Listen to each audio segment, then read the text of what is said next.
Hello दोस्तों, स्वागत है आपका मेरे YouTube चैनल तेजस रेलवे वाला पर, जिसमें हम रेलवे वाणिज्य विभागीय परीक्षा के लिए 750 ऑब्जेक्टिव टाइप क्वेश्चन की एक सीरीज शुरू किए हैं, जिसमें वाणिज्य विभाग से CCTC एग्ज़ाम के लिए पूछे जाने वाले सभी क्वेश्चन कवर हो जाएंगे। तो दोस्तों, बने रहिए इस सीरीज में हमारे साथ। और ये सीरीज का 14वां पार्ट होने वाला है। इससे पहले हम 13 पार्ट कंप्लीट कर चुके हैं। बहुत ही इम्पोर्टेंट सीरीज है दोस्तों। जितने भी कोचिंग सिद्धांत से क्वेश्चन बन सकते हैं, उन सब का निचोड़ है ये सीरीज। ऐसी सीरीज यूट्यूब पर आपको नहीं मिलने वाली है।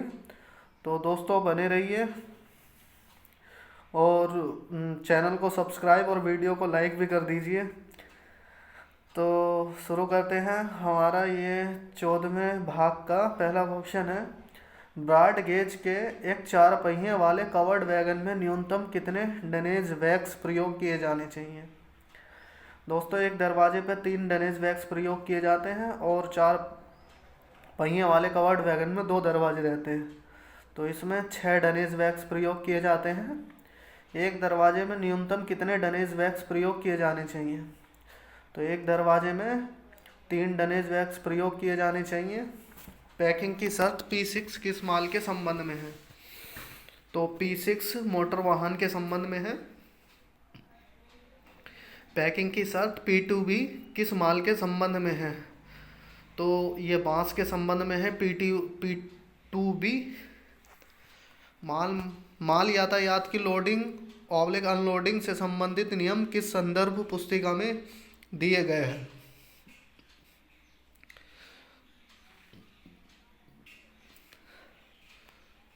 तो ये दिए गए हैं वाणिज्य नियमावली जिल्द 2 में।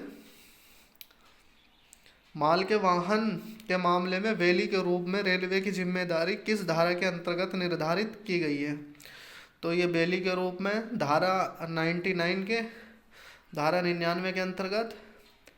पैकिंग की शर्त S1 किस माल के संबंध में है। तो पैकिंग की S1 शर्त मेटल स्क्रैप के संबंध में है।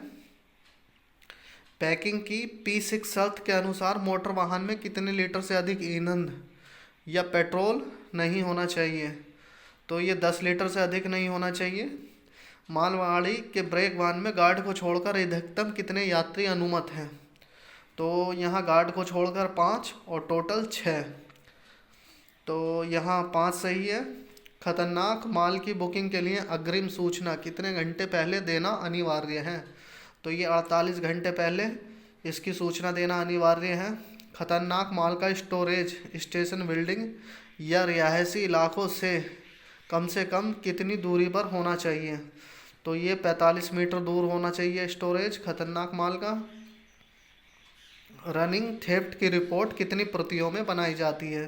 तो रनिंग थेफ्ट की रिपोर्ट 4 प्रतियों में बनाई जाती है।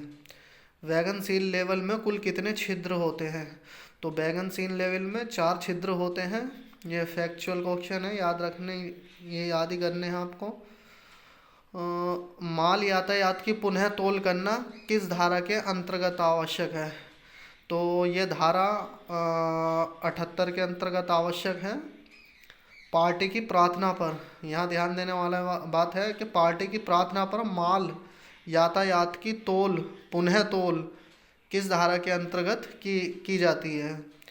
तो इसमें धारा 79 है, 679 पार्टी की प्रार्थना पर। यदि माल की तोल फॉरवर्डिंग स्टेशन के अलावा किसी अन्य स्टेशन पर होना हो तो सील लेवल किस स्टेशन का नाम लिखा जाएगा। तो सील लेवल पर गंतव्य स्टेशन का नाम लिखा जाएगा इस केस में। और बीजी में एक 8 व्हीलर वैगन की रिवेमेंट चार्ज की दर कितनी है। तो ये है 3620 रुपये VG ब्रॉड गेज में 8 व्हीलर वैगन की रिवेमेंट चार्ज दर। और BG ब्रॉड गेज में एक 8 व्हीलर वैगन की रिवेमेंट चार्ज की दर कितनी है। तो ये 1450 रुपये है। BG में एक 8 व्हीलर वैगन की रिवेमेंट हॉलेज चार्ज की दर कितनी है। तो इसकी दर 3620 रुपये है। रीपोजिशनिंग चार्ज की दर कितनी है। तो ये है रिवेमेंट चार्ज की दर का 2/3। मिनी रेक का कंपोजिशन न्यूनतम कितने वैगनों का होगा? तो ये होगा 20 कवर्ड वैगनों का मिनी रेक के केस में।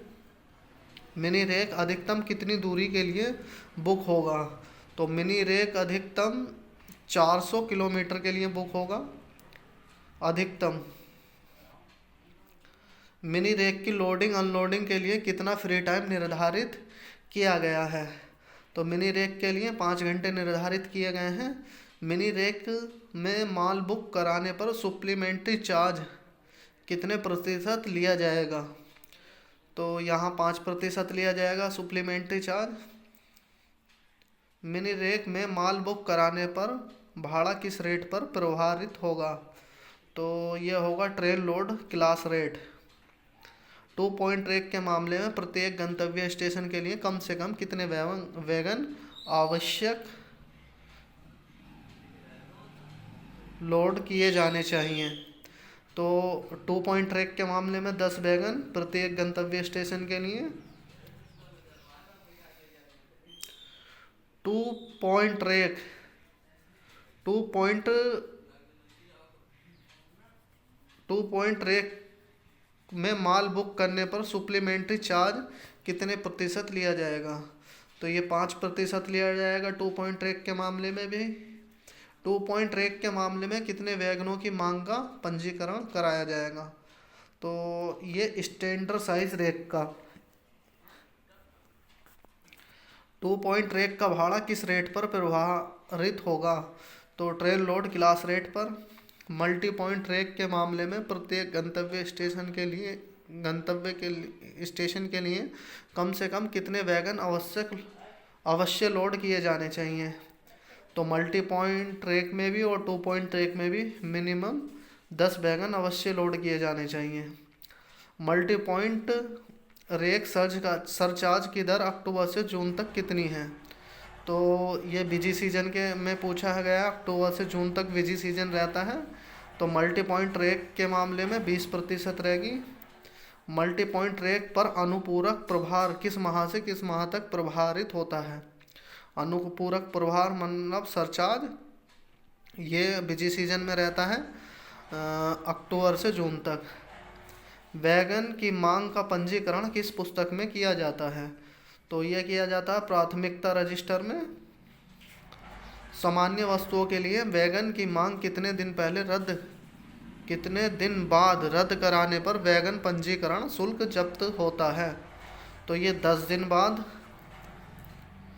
प्राथमिकता सूची कितनी श्रेणियों में वर्गीकृत है? तो ये 4 श्रेणियों में वर्गीकृत है।